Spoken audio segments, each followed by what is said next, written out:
self-fulfilling prophecy is a well-known phenomenon. So can suggestions be made that this is who you, can a suggestion that this is who you are become adopted by some people if it's repeated and repeated? I mean, I suppose. This is at a theoretical level. Right. On a practical level, I would never answer a question like that without conducting my research. Right. Everything I say is based on my research and not on my experience. Or, so I have not had anybody say such things. I haven't done a study of it, so.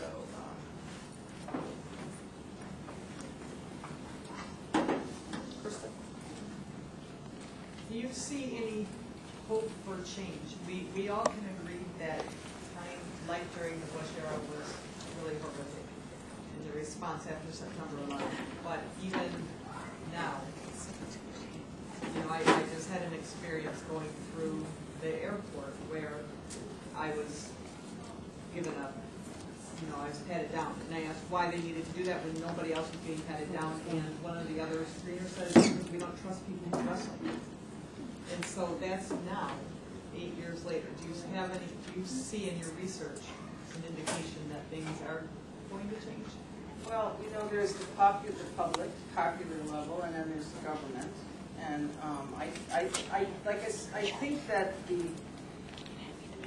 before September 11th, people could say anything they wanted about Arabs and Muslims, and there was really nobody fighting back. I mean, except Arabs and Muslims who were fighting back. But they didn't have any solidarity. They didn't have very much solidarity, and I think that was a big problem, and I talked about that before. And I talk about that because of this whole race categories, and you're not part of the race group, so whatever. I think there's hope. I did, yesterday I did this unplanned WGN talk radio show, and the guy was great, talking about how the news networks are driving anti-Muslim sentiment. I think there's more, cracks in the armor. But I also think that a whole institutional apparatus of Homeland Security has been set up, and they need work. And they're going to keep functioning at some level because they're there, because they exist. Which is the same when I always respected Barack Obama, and I still respect him, but I said if you're going to be president of the United States, you have to be a killer. I mean, let's face it, there's a whole military industry that the president controls, and you can't be president and not be a killer in a certain fundamental way. So you can't have that kind of jobs and somehow not have these perceptions, although you're not supposed to say things like that. You can file a case. I have a comment and question. A comment that actually how scary sometimes got to us after the 9/11. That the word Al-Qaeda, which is pretty much known, especially for non-Muslims, and this is like terrorist. Of course, that's something that has to do with terrorism. Which Al-Qaeda in Arabic means either principle or it means the base. And actually on the phone, we stopped using that word anymore. We couldn't use it. And when we talk on the phone, they're saying, well, the principle shows, somebody asks a question, and I couldn't tell them the principle says that, which is Al-Qaeda says that. So I had to invent the new words actually for us to communicate, because we were worried that if somebody hears this, which is most likely, I know that they've been monitored, they might come after us and say, well, this must have been something trying to plot something with Al-Qaeda, that's something I put the question because you mentioned it, that you said in the book that how many cases that they were, trying to prosecute here about for terrorism, and most of them, they average 14 days. But I was wondering if there was any statistics or any study about the other way around, how many cases were prosecuted actually for hate crimes because of this, that people did to the Arabs and Muslims, and if there were any of them went to jail, or for how many out, what the percentage of those any? Yeah, I don't know the answer to that question. I didn't study it. And I'm disappointed with really the available resources on that level.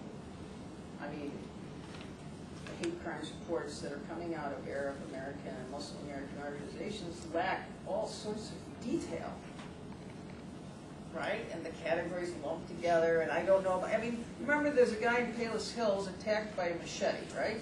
It's like the same day or the next day. Nobody can tell me what happened to that guy. in any organization in this city. Nobody can tell me, was he charged?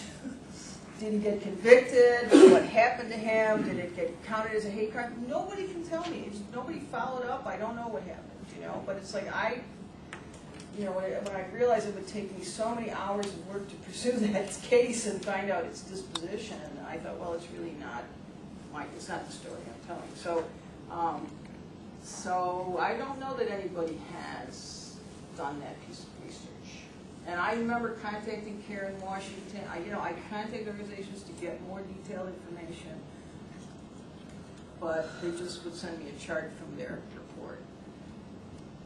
So I don't know, I don't know.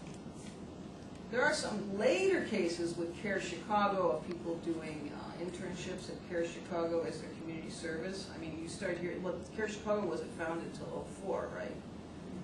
So that's 3 years later. Because that was the case in Burbank with the van.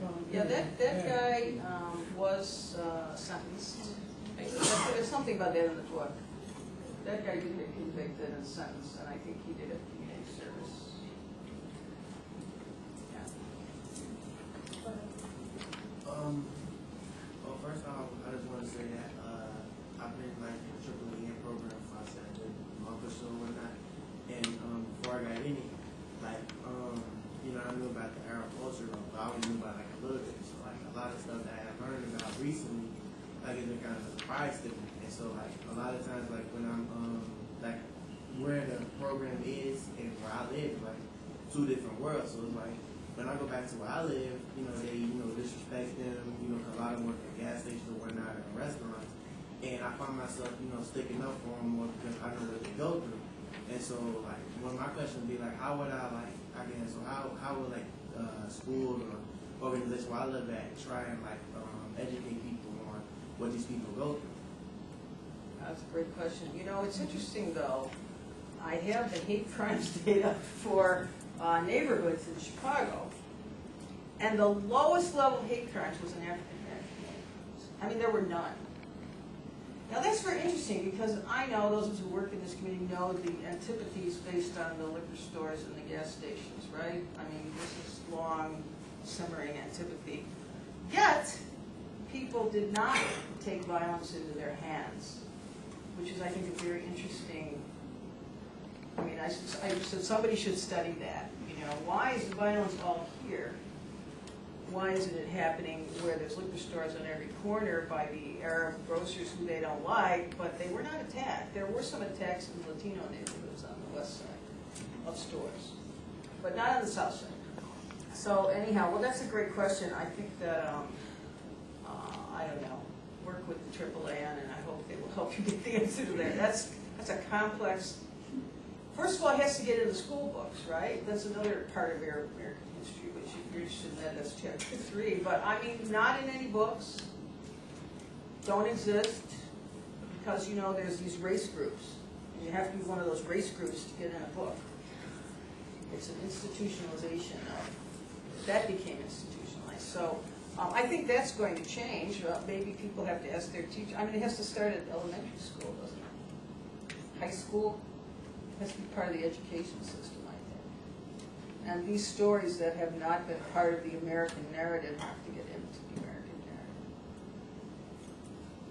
Well, it's not a cultural outreach program at AAAN, so usually gives workshops at schools and mainstream organizations, police stations. So if you want, get in touch with Rama to coordinate some workshops or presentations about Arab American community, the Arab culture, or whatever. I have a question, two questions actually.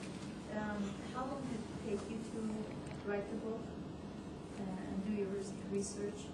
And the other thing is, did you talk about children discriminated in school, Arab American children discriminated in school in your book?